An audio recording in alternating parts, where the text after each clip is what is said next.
Using private money to fund real estate deals is something I talk about often on this channel because it gives you so much flexibility and it allows you to do really profitable deals. And today, I have a real treat for you. I'm actually going to show you how to structure a private money loan and walk you through step by step how to fill out the paperwork. And even better, I'm going to give you for free the exact paperwork I use that I've structured millions of dollars in private money for my real estate deals. All of that and more coming up.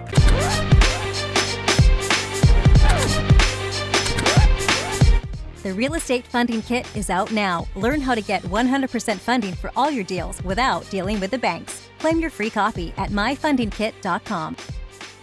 If you're new here to this channel, I'm Norton with flippingmastery.com, and this channel is all about ways to help you make money flipping real estate so you can live your dream life. Be sure to subscribe and turn on the bell notifications so you don't miss new videos.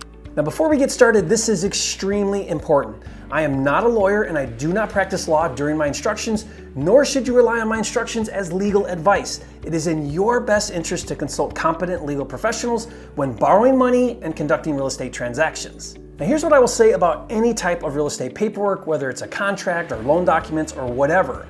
Most of it is really easy to fill out, especially after you've done it a few times. There are exceptions, especially if you're doing a creative deal with multiple partners or investors, but most of the time there's a template and there's a handful of things that will change each time, and other than that, it's the same thing every time. So here's what I personally do with legal documents. Once a year, I pay for an attorney to review my documents to make sure they still comply with state law. Now keep in mind, real estate is governed at the state level, not the federal level, so that means each state may vary. So whatever state I'm doing a deal in, I'll have an attorney review my standard documents once a year and make any necessary changes or updates that apply. Now this may cost me $500 to $1,000.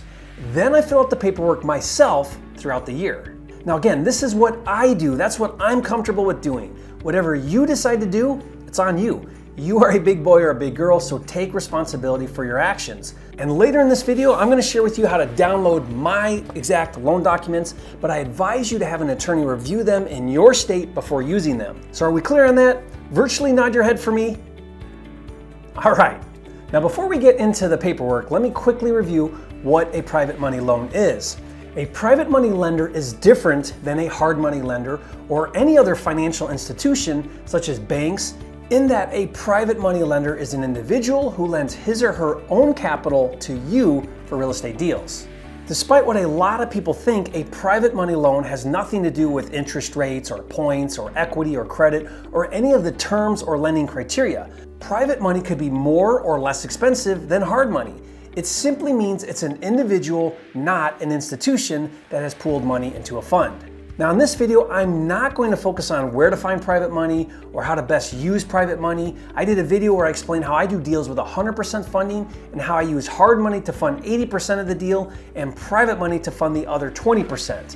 Now I'll put a link to that video in the description box below and you can watch it later. So let's review the documents used to place a private money loan and then dive into filling out the documents. And be sure to stay to the end of this video where I'm going to show you how to get my exact paperwork that I use for free. Now there are two critical documents used to do a private money loan. First is what's called the promissory note. Now this document is simply put your promise to pay back a specified amount. The promissory note includes the amount, interest rate, due dates to pay back the loan, monthly payments, etc. All of the details about the loan. Now all by itself, a promissory note alone would be unsecured, meaning there isn't an asset that is pledged for collateral. An example of an unsecured loan is a credit card. If you default on a credit card, the lender can't repossess your car because the car was not securitized with the loan. Now technically you could do an unsecured real estate loan with just a promissory note, but that's not typically how it's done, which leads to the second document, which is called the mortgage or deed of trust, depending on the state. Now I'll discuss the differences in a minute, but this document securitizes or pledges as collateral the real estate, which means in the event of a default on the loan, the lender can foreclose and take possession of the property as a means to be made whole on the loan. This is why lending on real estate is so attractive. So why the two different documents? Some states use a mortgage and some use a deed of trust, and many states allow either or. Now I'll put a link in the description box below with a chart showing each state and which documents they use. A main difference is that a mortgage foreclosure proceeding needs to go through the courts, whereas a deed of trust foreclosure does not. So because of the ease of foreclosure, many lenders prefer a deed of trust over a mortgage. All right, so let's jump over to the computer now, and I want to do a screen capture and show you exactly how to fill out these documents. Okay, so once I have up this document, we'll start with the promissory note. You can see here I've got these blanks, and that's really what you need to focus on, is just filling in these blanks. So let's start up at the top here. First, you have the loan amount. So in this part here is where you'd put the loan. If it's for a loan of $100,000, you'd put that there. You'd put the interest rate, 8%, 9%, whatever it is. Origination points or fees, this would be any additional fees or points if you agreed upon that with the private money lender. The date, this would be today's date you'd fill out right here, and the maturity date is the date the loan is due. So if you agreed to 6 months or 12 months, whatever date that is, that's the date you'd put there. Now the first thing here is it says the undersigned with a mailing address. So this is the borrower. You can see right here it says borrower. This would be you. So you'd put your name right here, or your entity that you're gonna be funding the deal in. You'd put your mailing address right here. Promises to pay to the order of, and this is the private money lender, their name with their mailing address of. So you'd put their name and address right there. And then it says the principal sum of, and you'd put the amount. If it's 100,000, you'd write out 100,000 right here, with interest to be repaid as set forth. And then now you go into point 1, which is payments. And the first part here is how many months that the loan is going to be. So you could put here 6 months, 12 months, whatever that is, at an interest rate of, so you'd put 9%. And then here is the maturity date. So this is the same date that needs to match right here. That's when the loan is due. And then again here you put the number of months of the loan. And then repayment. The first payment in the amount of, this would be your monthly interest payment, is due. So that amount is due and payable 30 days from the date of the loan. So you make the loan, 30 days later the first payment is due, and then that gives the amount right here and the date that that payment is due. And then it says regular installment interest only payments shall be due and payable on the same day of each succeeding month for, again, the number of months, and then the amount here for each subsequent loan payment. So this usually will match the first part here. And then this talks about security and disclosure.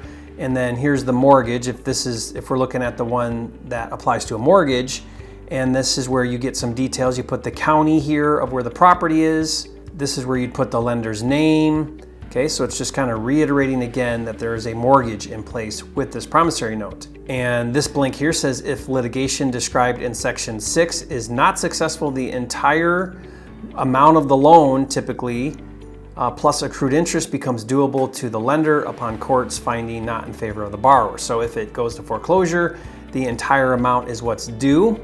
There's attorney fees here, a notice here, so nothing changes with this. Waiver of protest and notice. So all of these things here are just kind of legal things that you have to have included with your loan. And then at the very bottom here is where you would put you. If this is an entity, you would be a member. So you'd put your name here as the member and the name of the entity. If it's not an entity, then you just have your name here. And then state and county. And this section here is where the notary signs. So this is a document that you get notarized. So you have someone that's a notary, you sign that in front of the notary, they put their stamp and everything right here. And that's it. You can see it's pretty simple document, not a lot to it. Okay, so now let's go over the mortgage document. So the mortgage executed on, you'd put the date right here. Now you'd put by, and you, the borrower, are the mortgagor to the lender, which would be the mortgagee. And then it's got the county here of where the deal is. So it's not where you live, but where the property is, and the state. And then here's where you would put the legal description. Now, this is something that you can Google sometimes and look it up if you just put the address in with the legal description, or it's also a title or escrow person can pull that for you. But you'd put that in this blank right here is where you'd put the legal description of the property. And then you'd also put right here the address of the property. And then moving on down here, the mortgage is given on the statutory condition to secure an amount not to exceed. This would be the dollar amount. So this would need to match the amount on your promissory note. It even says here with interest as provided in the promissory note dated. So then this refers to the date of the promissory note. And the debt to be paid in full no later than, and that's the maturity date. So this is in reference to the promissory note. And then right here, again, it references the interest rate. Again, this would match what you have in your promissory note. Okay, again, it's referencing the interest rate on the loan. Okay, now the rest of this is legal stuff that protects the lender. None of that really changes. All of that just stays the same on every deal you do. You can see here, there's no blanks, there's nothing to fill in. This would just be standard language on the legal document. And then you get down to the very bottom here. And again, this is something that you notarize.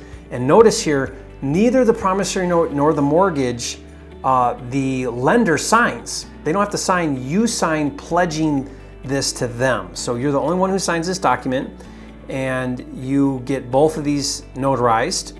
So right here is where you would put the date, you would sign right here, and then the notary would fill out this part and notarize it, and that's it.